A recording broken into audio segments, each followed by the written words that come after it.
Cümleten selamun aleyküm hanımlar. Diva Patik YouTube kanalıma hepiniz hoş geldiniz. Bugün birlikte iki şiş dikişsiz çok şık, çok güzel bir patik yapacağız. Ben patiğimde normal patiklik iplerden kullandım. Açık gri tonlarında. Şişlerim 3 numara. Modelim de şöyle. Çok güzel, çok şık, hoş bir model oldu hanımlar. Ortası burgu detaylı. Patiğimizin kenarları, tabanımız, topuğumuz, modelimizin hiçbir yerinde dikişimiz yok. Bu patik benim elimin ölçülerine göre 37-38 numara ayaklar için uyumlu oldu. Daha büyük yapmak isteyenler bakın şuralarda artırma ajurlarımız var. Buraya 2 tane ajur fazla yapabilirler. Daha küçük yapmak isteyenler de pati buraya 2 ajur eksik yapabilirler. Örerken sizlere tekrar hatırlatmaları da yapacağım. Hanımlar, patiğimize bilek bölümünden başlayacağız. Şöyle ipimin ucunda bir miktar bir ip bırakıyorum. 46 ilmek atacağız hanımlar. 46 ilmek. Şu birinci ilmeğim. 2, 3, 4, 5, 6. Bu şekilde 46 adet ilmek atalım gelelim. 46 ilmeğimi attım geldim hanımlar. Hemen şu kenara bir düğüm atacağım. İpimizin ucu ile. Geri dönüyoruz.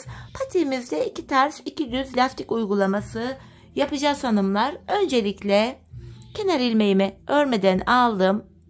Ardından ilk ilmeğimi ters örerek başlıyorum. Bakın bir ilmek ters ördüm kenar ilmeğinden sonra. Buna dikkat edelim hanımlar. Kenar ilmeğini aldıktan sonra bir ilmek ters örüyoruz. Ardından 2 ilmek düz, 2 ilmek ters, 2 ilmek düz, 2 ilmek ters, 2 ilmek düz, 2 ters. Bu şekilde devam edeceğiz. Sıra sonuna kadar ilmeklerimizi örelim gelelim. Sıra sonuna kadar ilmeklerimi ördüm geldim hanımlar. Burada da son 2 ilmeğimi ters ördüm. Şimdi geri döndük, ön yüzdeyiz. Ön yüzde olduğumuzu şöyle kabul ediyorum. Şu başlangıç ipimiz eğer sol taraftaysa ön yüzdeyiz demektir. Hanımlar, arka yüzde ilk bir sıra lastiğimizi ördük. Şimdi ön yüzde lastiğimize devam edeceğiz. İlmekleri gördüğümüz gibi örüyoruz. Kenar ilmeğimi aldıktan sonra yanında bir düzüm var, düz ördüm. Bakın hemen önünde 2 ilmek tersim var. Ters örüyorum. Devamında yine 2 ilmek düz, 2 ilmek ters olacak şekilde ilmeklerimi örüyorum. 2 ilmek ters, 2 ilmek düz. Bu lastikte ikinci sıramız oluyor hanımlar. İlmeklerimizi sıra sonuna kadar bu şekilde gördüğümüz gibi öreceğiz. Ardından geri döneceğiz. Arka yüzde yine lastik uygulamasına devam edeceğiz. 3 sıra olacak. Ön yüzde tekrar aynı işlemi yapacağız. 4 sıra. Biz bu işlemi toplamda 7 sıra yapacağız hanımlar. Buraya toplamda 7 sıra lastiğimizi örelim. Ardından buluşalım. Modelimize geçiş yapacağız. Evet hanımlar, toplamda 7 sıra lastiğimi ördüm geldim. Şimdi artırmalarımıza başlayacağız. Burgumuzun tabanını oluşturacağız. Ön yüzdeyiz. Öncelikle kenara yine 2 düz 2 ters ilmeklerimi örmeye devam edeceğim. Toplamda 16 adet ilmeğimizi öreceğiz. Şurada 2 ilmek oldu. 2 tersimi ördüm. 4, 6, ikişer ikişer sayıyorum. 8, 10, 12, 14, 16 ilmek oldu. Şimdi bakın hanımlar, şurada 2 tane düz ilmek var. Bu 2 düz ilmek şöyle sağından ve solundan artırmalarımı yapacağım. İpimi şişme doluyorum. Artırmamı yaptım. Bu 2 ilmeğimi düz ördüm. Tekrar ipimi şişme doluyorum. Bu 2 ilmeğin sağından ve solundan artırmalarımızı yaptık. Yanındaki 2 ters ilmeğimi örüyorum yine ters olarak. Şimdi şu 2 ters ilmekten sonra ortada burgu yapacağız. Burgumuz 6 ilmeğe yapılacak hanımlar. Bakın 2 düz, 2 ters, 2 düz ilmek var. Bu ilmeklerimi şimdi düz öreceğim. Burguma hazırlık. 2, 3, 4, 5, 6 ilmeğimi düz ördüm. Hemen yanına 2 ters ilmeğimi tekrar örüyorum. Buralara işaretleyici de takabilirsiniz. Fakat 1-2 sıra sonra ilmeklerin yeri belli oluyor. İşaretleyiciye de gerek kalmıyor. 2 ters ilmekten sonra hemen şu kenara da bakın artırmalarımız var. 2 düz ilmeğim var. Bunun sağına ve soluna artırma yapacağım. İpimi şişime doladım. 2 ilmeğimi düz ördüm. Tekrar ipimi şişime doladım. Yani artırmamı yaptım. Devamında kalan 16 ilmeğimi tekrar 2 düz 2 ters olarak örüyorum. Her artırmada ilmek sayımız 4'er artıyor hanımlar. 46 olarak başladığımız patiğimizde şu anda 50 ilmek oldu. 4 ilmek artırdık. Ön yüzde modeli oluşturduk.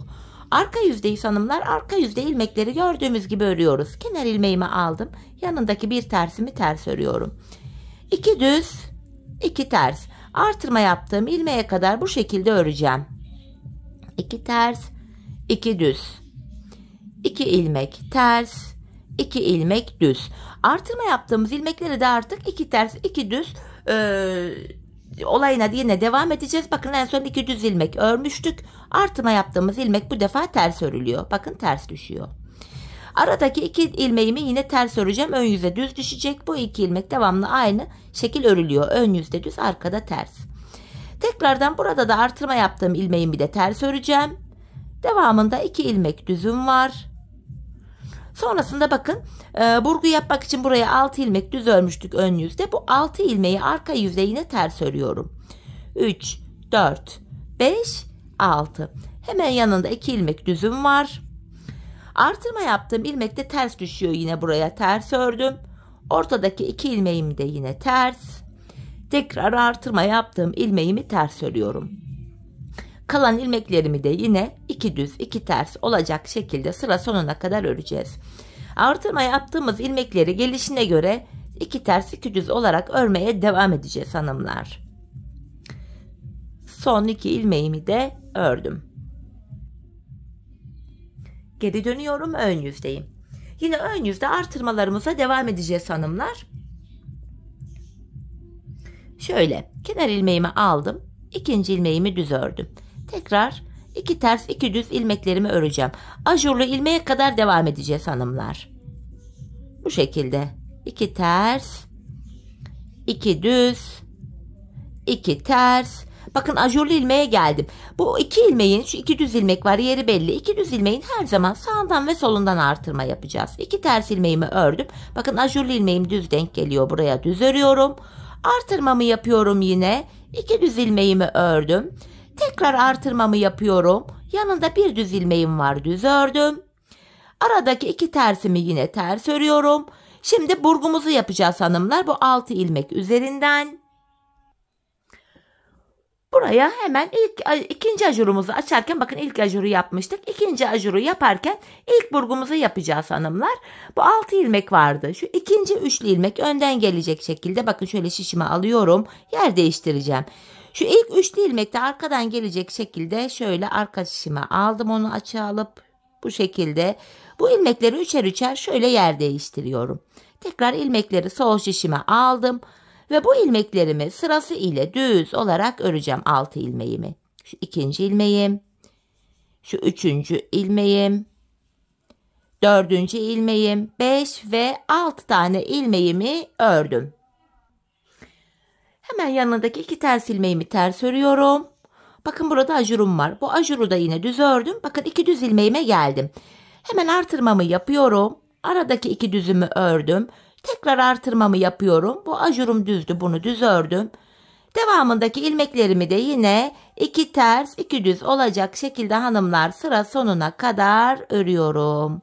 Bu şekilde modelimizin ön yüzde ikinci sırasını da yapmış olduk. İkinci ajuru yaparken ilk burgumuzu oluşturduk. Sıra sonuna geldim. Şimdi tekrar geri dönüyorum. Arka yüzdeyim hanımlar. Yine ilmekleri gördüğümüz gibi öreceğiz. Tekrar bakın ajurlu ilmeğime kadar ilmeklerimi yine 2 düz 2 ters örüyorum hanımlar. 2 düz 2 ters. Ajurlu ilmeği yine gelişine göre öreceğiz. Ters denk geliyorsa ters öreceğiz. Düz denk geliyorsa düz. En son 2 düz ördüm. 1 ters. Bakın ajuruma geldim. Burada ajurumu da yine ters örüyorum. Ters denk geldi çünkü 2 ters oldu burada. Aradaki 2 ilmeğim ters oluyor yine. Hemen yanındaki ajuru da ters ördüm. Yanında bir ilmek daha tersim var. Bakın şuralarda hanımlar 2 ters 2 düz ilmek sayıları artıyor. Buraları oluşturuyoruz. İlmekleri denk gelişine göre örülüyor ajurlar arka yüzde. Hemen yanındaki 2 düz ilmeğimi ördüm. Hanımlar, burgumuzun 6 ilmeğini arka yüzde ters örüyorum. Burgudan sonraki bu ilk sıramız. Her 7 sırada bir burgumuzu tekrar edeceğiz hanımlar. Burgudan sonraki ilk sıramız 6 ilmeğimi ters ördüm. Hemen yanında 2 ilmek düzüm var. Yanında bir tersim var. Ajurumu da yine ters örüyorum. Aradaki 2 ilmeğim de yine ters. Tekrar ajurumu ters ördüm. Hemen yanında bir tersim daha var. Bakın ilmekleri hanımlar gelişine göre örüyoruz dediğim gibi. Kalan ilmeklerimizi de yine 2 ters 2 düz olacak şekilde sıra sonuna kadar örüyoruz hanımlar. Arka yüzde modelin ikinci sırasını da bu şekilde tamamlamış olduk. Artırma işlemi sadece ön yüzde yapılıyor. Şimdi yine ön yüzdeyiz. 3. ajurlarımızı açacağız hanımlar. Yine ajuruma kadar olan ilmeklerimi örüyorum. Kenar ilmeğimden sonra bakın gördüğüm gibi örüyorum. Bir düz var. Hemen yanında 2 ters. Ajuruma kadar ilmeklerimi yine bu şekilde örüyorum hanımlar. 2 düz 2 ters.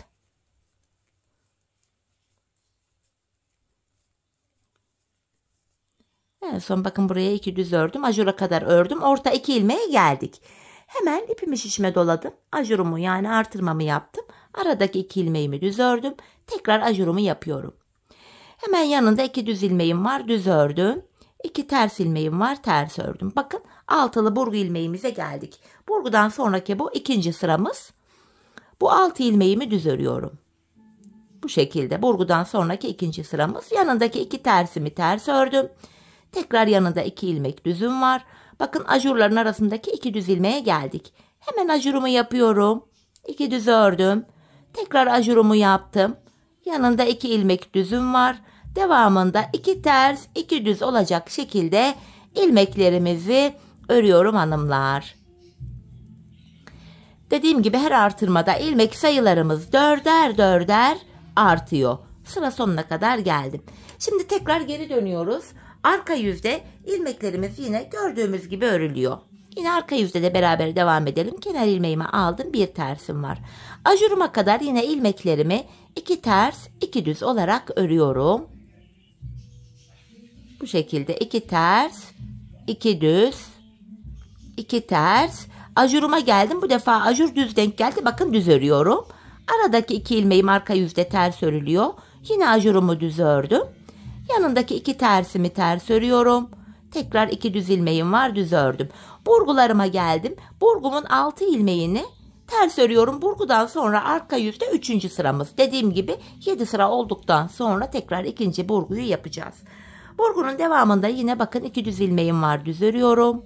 2 tersimi ters ördüm. Bakın ajurum düz denk geldi, düz örüyorum. Aradaki 2 ilmeğim ters. Tekrar ajurum düz denk geldi, düz ördüm. Devamındaki ilmeklerimi yine gördüğüm gibi 2 ters 2 düz olarak örüyorum hanımlar. Bu şekilde. Ve tekrar son 2 ters ilmeğimi de ördüm. Yeniden geri dönüyorum hanımlar. Ön yüzdeyiz. Artırmalarımıza devam edeceğiz. Kenar ilmeğimi aldıktan sonra bu ajurlarımın arasındaki 2 düz ilmeğime kadar ilmeklerimi yine 2 düz 2 ters örüyorum. Bu şekilde 2 düz 2 ters. 2 ilmek düz ördüm. Bakın burada bir ilmek tersim var. Hemen ters ördüm. 2 düz ilmeğime geldim. Ajurumu yapıyorum. 2 ilmek düz ördüm. Tekrar ajurumu yaptım. Yanındaki bir tersimi ters örüyorum. Yanında 2 ilmek düzüm var. 2 ilmek tersim var. Bakın orta burgu ilmeklere geldik. Burgudan sonraki 4. sıramız. İlmeklerimi düz örüyorum. 6 ilmeğimi düz ördüm. Tekrar devamında 2 tersim var. 2 düzüm var. Hemen burada bir tersim var. Bakın şuradaki ikili ilmeğe geldik. Artırmalarımızı yapıyoruz. Aradaki 2 ilmeği düz ördük. Tekrar artırmamı yaptım. Yanında bir tersim var. Devamındaki ilmekleri de yine gördüğümüz gibi örüyoruz hanımlar. Bu şekilde. 2 ters 2 düz bu şekil. Sıra sonuna kadar geldik. Evet hanımlar. Şimdi tekrar arka yüze dönüyorum. Arka yüzde yine ilmekler gördüğümüz gibi örülüyor. Kafanız karışmasın diye atlamadan devam ediyorum bu aşamada. Kenar ilmeğinden sonra ikinci ilmeği de ters ördüm. 2 düz 2 ters devam edeceğim. Ajurlu ilmeği yine gelişine göre öreceğiz. Düz geliyorsa düz, ters geliyorsa ters. 2 düz 2 ters olayı devam ediyor. 2 düz 2 ters. Bakın burada bir düzüm var. Ajurlu ilmek de 2 düze denk geliyor. Bakın ajurlu ilmeğimi de arka yüzde düz ördüm. Aradaki 2 ilmeğim ters. Burada da ajurumu düz ördüm. Yanındaki bir ilmeği de düz ördüm. Burada yine 2 düz ilmek oldu. Devam ediyorum. 2 ters 2 düz. Şimdi hanımlar ajurdan sonra bu 5. sıramız. Ajurun ilmeklerini, bu ilmeklerimi arka yüzde, pardon, burgumun ilmekleri arka yüzde ters ördüm. Devamında yine 2 düz 2 ters örüyorum. 2 ters 2 düz olacak. Bakın ajurumu da düz ördüm. Aradaki 2 ilmeğimi ters örüyorum. Ajurumu düz ördüm. Yanındaki ikinci ilmeği de düz ördüm. 2 ters 2 düz, sıra sonuna kadar gideceğim artık. Bu şekilde arka yüzde de sıramızı tamamlamış olduk hanımlar.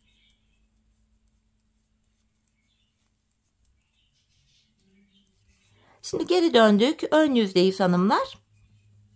Modelimize yine aynı şekil devam edeceğiz. Hem artırmalar yapılacak hem de burgumuzdan sonra sıralamalarımızı öreceğiz. Evet, devam ediyoruz hanımlar modelimize. Kenar ilmeğini aldıktan sonra yine artırma yaptığım 2 düz ilmeğe kadar ilmeklerimi 2 düz 2 ters örüyorum.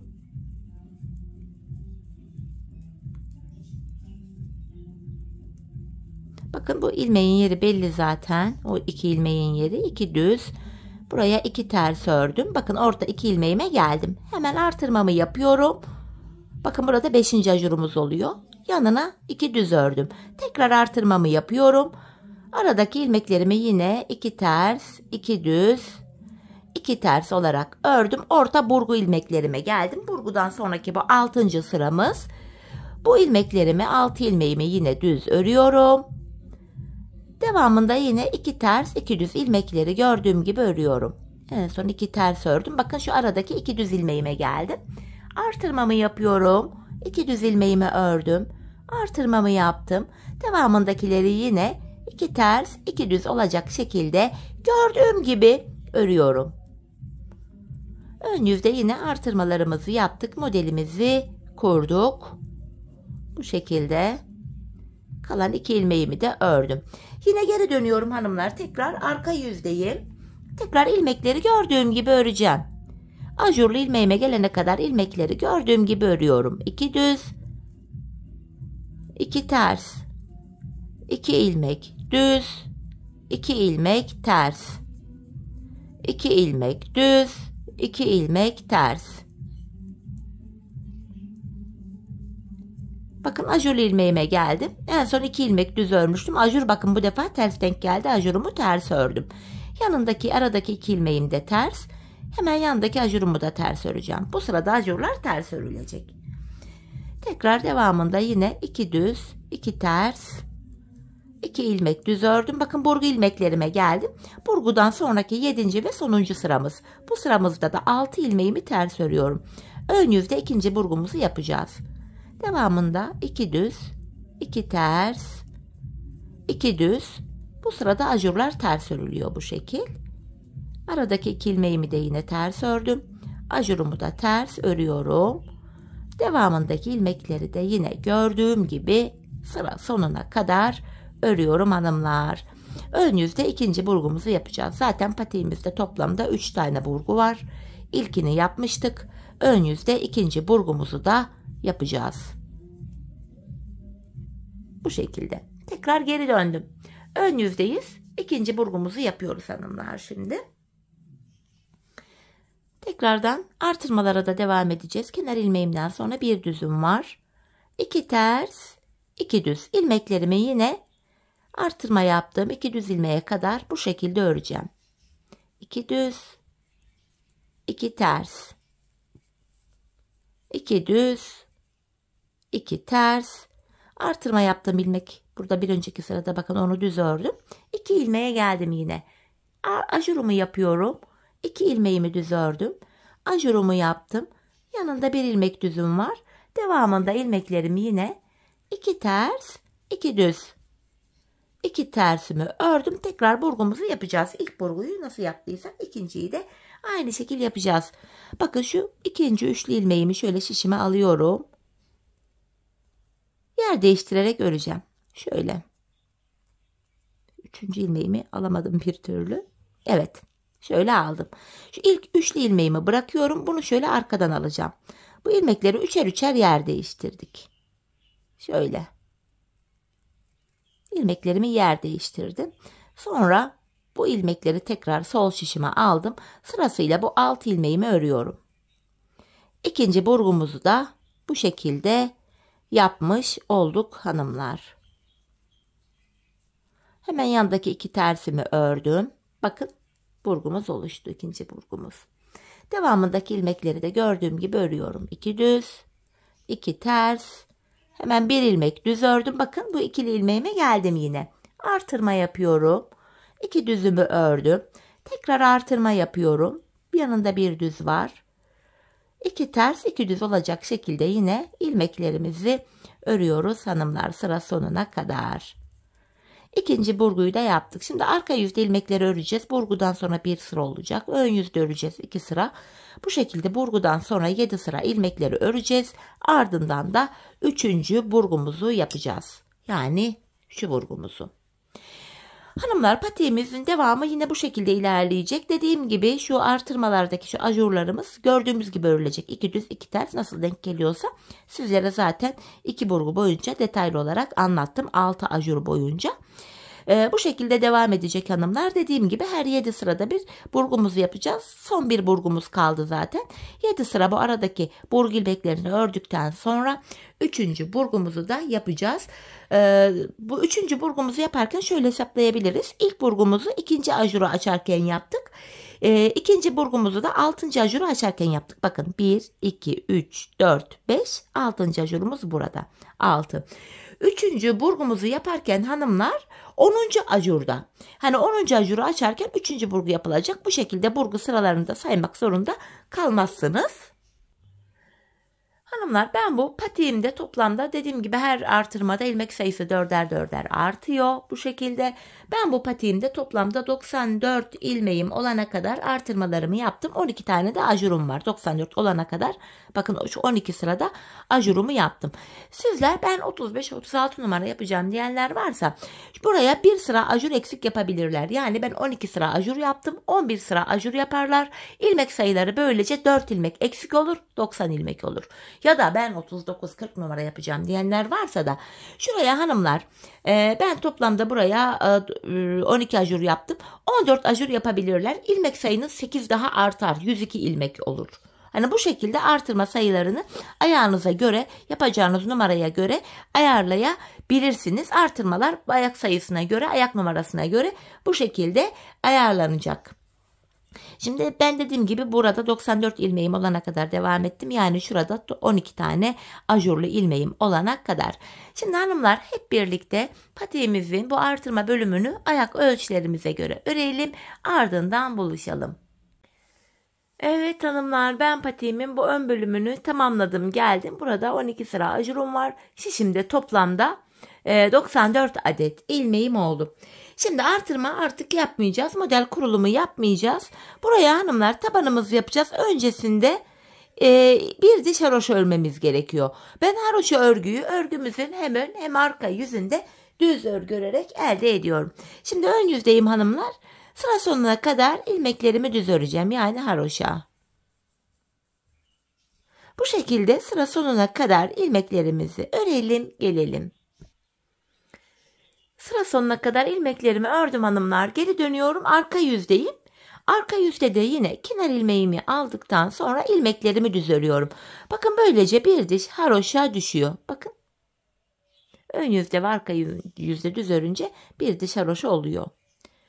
Bu şekilde hanımlar ilmeklerimizi yine sıra sonuna kadar haroşa örelim gelelim. Evet hanımlar, ilmeklerimi ördüm. Şimdi tekrar ön yüzdeyiz. Ön yüzde bir diş haroşamız oluştu. Gördüğünüz gibi. Şimdi burundan başlayarak tabana geçeceğiz. Tabanda ilmek ayrımı şöyle yapılıyor hanımlar. Bende 94 ilmek var. İlmek sayınız kaç olursa olsun. Şimdi anlatacağım teknikle tabanda ilmek sayılarını ayıracaksınız. Benim 94 ilmeğim vardı. Buruna ilmek sayınız kaç olursa olsun 8 ilmek ayıracaksınız. Ben toplam ilmek sayımdan yani 94'ten 8'i çıkartınca geriye 86 ilmek kalıyor. Kalan ilmeği de iki yana eşit paylaştırınca yanlara 43'er ilmek düşüyor. Hesaplama böyle yapılıyor hanımlar. Mesela sizin burada bir ajur daha fazla yaptığınız ilmek sayınız 98 oldu. Buruna 8 ilmek ayırıyorsunuz. 98'den 8'i çıkartın, geriye 90 ilmek kalır. 90 ilmeği iki yana paylaştırınca yanlara 45'er ilmek düşer. Ayrım bu şekilde yapılacak. Şimdi tabanımızı yapabilmek için öncelikle bu kenardaki ilk 43 ilmeğimi öreceğim. Çünkü benim ilmek sayılarımda ilk kenarlara 43'er ilmek düşüyor. Bu şekilde 3, 6, 7 olmuş. 8, 9, 10. Bu ilk kenardaki 43 ilmeğimizi örelim gelelim. 43 ilmeğimi ördüm hanımlar. Şimdi patiğimizin burun kısmı için 8 ilmek daha öreceğim. 1, 2, 3, 4, 5, 6, 7, 8. Saydığımızda şu sol kenarda da 43 ilmek kalıyor. Sizin artık diğer tarafta kaç ilmeğiniz varsa burada da aynı sayıda ilmeğiniz kalır. Şimdi geri döneceğiz hanımlar. Bu taban bölümde ipimiz hep karşıda olacak. İlk ilmeği örmeden alacağız ve tabanımızda da yine haroşa örgüye devam edeceğiz. İlk ilmeğimi aldım. Şu ikinci ilmeğim 3, 4, 5, 6, 7, 8. 8 ilmek ördüm, tekrar geri dönüyorum. Buraya 8 ilmek ile bir diş haroşa ördük hanımlar. Şimdi tabanda şu anda 8 ilmeğimiz var. Tabanda 12 ilmek olana kadar yanlardan birer birer ilmek alacağız. Ortaya ekleyeceğiz. Taban 12 ilmek olacak. İpim karşıda, ilk ilmeği örmeden aldım. Şu ikinci ilmeğim 3, 4, 5, 6, 7, 8. Bir ilmek de şu kenardan alarak örüyorum. Tabanda 9 ilmeğim oldu. Geri dönüyorum. İpim karşıda, ilk ilmeğimi örmeden aldım. Şimdi de 9 ilmeğimi öreceğim. 4, 5, 6, 7, 8, 9. Bir ilmek de yandan alarak örüyorum. 10 oldu. Geri dönüyorum. Yine ipim karşıda, ilk ilmeğimi aldım. 10 ilmeğimi öreceğim hanımlar. 5, 6, 7, 8, 9, 10. Bir ilmek de kenardan örerek ortaya ekledim. 11 oldu. Tekrar geri dönüyorum. Yine ipim karşıda, ilk ilmeğimi aldım. 11 ilmeğimi öreceğim. 5, 6, 7, 8, 9, 10, 11. Bir ilmek de kenardan alarak örüyorum. 12. Tabanımızda 12 ilmek oldu hanımlar. Şimdi geri döndük. Artık 12 ilmek üzerinden kesimler başlayacak. Bu aşamada yine ipim karşıda ve ilk ilmeğimi aldım. Hanımlar 11 ilmek öreceğim. 12. de kesim yapacağım artık. Bakın 4, 5, 6, 7, 8, 9, 10, 11. 12. ilmekte yanındakini de alıp ikisini keserek örüyorum. Taban artık bu şekilde örülüyor. Kesimden sonra geri döndüm. Her seferinde 11 ilmek öreceğiz. 12. de kesim yapacağız. İpim karşıda, ilk ilmeğimi örmeden aldım. 2, 3, 4, 5, 6, 7, 8, 9, 10, 11. 12. ilmekte yine kesimimi yaptım. Tekrar geri döneceğiz. Aynı işlemi yapıyoruz. Yine ip karşıda ve ilk ilmeğimizi örmüyoruz. 11 ilmek öreceğiz. 5 oldu. 6, 7, 8, 9, 10, 11 ve 12. de kesimi yapacağız hanımlar. Tabanımız 12 ilmek üzerinden bu şekilde örülecek. Bakın şekil bu. Hanımlar biz bu kesme işlemine sağ ve sol şişteki ilmekler bitene kadar devam edeceğiz. Ve kesim sonunda şişimizde sadece tabanda kullandığımız 12 ilmeğimiz kalacak. Şimdi hep birlikte tabanımızı örelim, ardından buluşalım. Evet hanımlar, tabanımızı ördüm ve geldim. Şişimde 12 ilmeğim kaldı. Şimdi patiğimizin bu topuk bölümünü öreceğiz. Bu ilk sırada bir diş haroşa yapacağız. Sonra 2 düz 2 ters lastik uygulamasına yine topuk bölümünde de devam edeceğiz. Öncelikle kenar ilmeğimi aldıktan sonra burada haroşa yapacağız. Son 2 ilmeğim kalana kadar ilmeklerimi örüyorum. Son 2 ilmeğimi kestim. Şişimde bu şekilde 11 ilmek kaldı. Bu aşamada bakın kenar ilmek yeri var. Şuradaki ilk kenar ilmek yerine girerek ilmek çıkarttım. Tekrar 12 ilmek oldu. Bu şekilde hem patiğimizin arkasını örmüş oluyoruz hem de arka bölüm şu kenarlara eklenmiş oluyor. İlmek çıkarttıktan sonra geri döndüm. İlk ilmeğimi örmeden alıyorum. Tekrar son 2 ilmek kalana kadar öreceğim. Yine son 2 ilmeğimi kestim. Geri dönüyorum. Burada ön yüzde ilmek çıkaracağım. Geri döndüm hanımlar. Hemen şuradaki ilk kenar ilmek yerine girerek ilmeğimi çıkarttım. Tekrar 12 ilmeğimiz oldu. Artık 2 düz 2 ters lastik uygulamasını yapacağız hanımlar. Bu ilk ilmeğimi aldıktan sonra ilmeklerimi 2 düz 2 ters 2 ilmek düz 2 tane ters 2 ilmek düz öreceğim. Birincisini ördüm. İkinciyi örerken bakın son 2 ilmeğim düzden denk geldi. Düzden keserek örüyorum. Ve bir sonraki kenar ilmek yerine girerek bakın ilmeğin 2 kanadına birden girerek ilmeğimi çıkarttım. Geri dönüyorum hanımlar. İlk ilmeğimi örmeden aldım. Şimdi ilmekleri gördüğüm gibi öreceğim. Bakın 2 ters ilmeğim var. 2 düz. 2 ilmek ters. 2 ilmek düz. 2 ilmek ters öreceğim. İlkini ördüm. Son 2 ilmeğim ters denk geldi. Bu defa tersten keserek örüyorum. Geri döndüm. Ve burada da bir sonraki kenar ilmek yerine girerek ilmeğimi çıkarttım. Lastik olarak arkası böyle örülüyor. Devam ediyorum. İlmekler 2 düz 2 ters örülüyor. 2 ters. 2 ilmek düz. 2 ters. 2 düz. Bakın son 2 ilmeği düzden keserek ördüm ve kenar ilmek yerine girerek ilmek çıkarttım. Tekrar geri dönüyorum. Kenar ilmeğimi aldıktan sonra yine 2 ters ilmeğim var. Ters ördüm. 2 düz. Bu şekilde devam ediyorum. Son 2 ilmeğim ters denk geldi. Tersten kesiyorum ve geri döndüm. Sıradaki kenar ilmek yerine girerek ilmeğimi çıkartıyorum. Bakın bu şekilde lastik olarak patiğimizin arka bölümü örülüyor. Hanımlar biz bu işleme son kenar ilmek yerlerine gelene kadar devam edeceğiz. Yani şuralara gelene kadar. Şimdi hep birlikte patiğimizin bu topuk bölümünü örelim, ardından buluşalım. Evet hanımlar, son kenar ilmek yerlerine gelene kadar patiğimizin topuğunu ördüm ve geldim. Artık ilmeklerimi keseceğim. İkişer ikişer toplayarak kesimimi yapacağım. Baştan sona hanımlar aynı iple devam ettik. Hiç ip kırma falan olmadı. Başladığımız yerde birazdan patiğimiz bitecek. Bu şekilde kesimimizi yapıyoruz. Çok sıkı bir kesim yapmayalım hanımlar. Biraz esnek olsun. Buradan ayak girecek çünkü. Rahat girsin diye sıkı kesim yapmıyoruz. Son bir ilmeğim kaldı. Onu da kestim. Bu kenarımızda tümsek bir görüntü oluşmasın diye hemen şu dibine batıyorum. Burayı şöyle bir düzleyeceğim. 2 tane de zincirimi çektim. İpimi kesiyorum artık.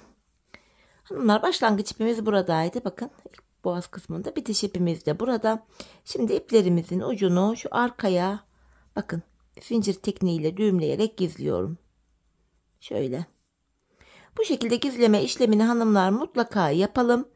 Patik ayağı giydikten sonra bu ipler dışarı çıkarsa çirkin bir görüntü olur. Hem sağlamlık açısından böyle gizlemekte fayda var. Evet, patiğimizi böylece tamamladık hanımlar. Bakın topuğumuz şöyle göstereyim. Hiç dikiş yok. Tertemiz görüntüsü var. Bakın patik şöyle küçük gibi görünüyor fakat lastik örgü olduğu için gördüğünüz gibi gayet esnek. Böyle açılma özelliği var hanımlar. Bu görüntü gözünüzü korkutmasın. İlk başta böyle minicik görünebilir. Hemen manken ayağıma da giydireceğim. Manken ayaklarım da 37-38 uyumlu zaten. Çok güzel, çok şık, çok hoş bir model oldu hanımlar. Ben çok beğenerek, çok severek yaptım. Umarım sizler de patiğinizi benimle birlikte beğenerek, severek yaparsınız.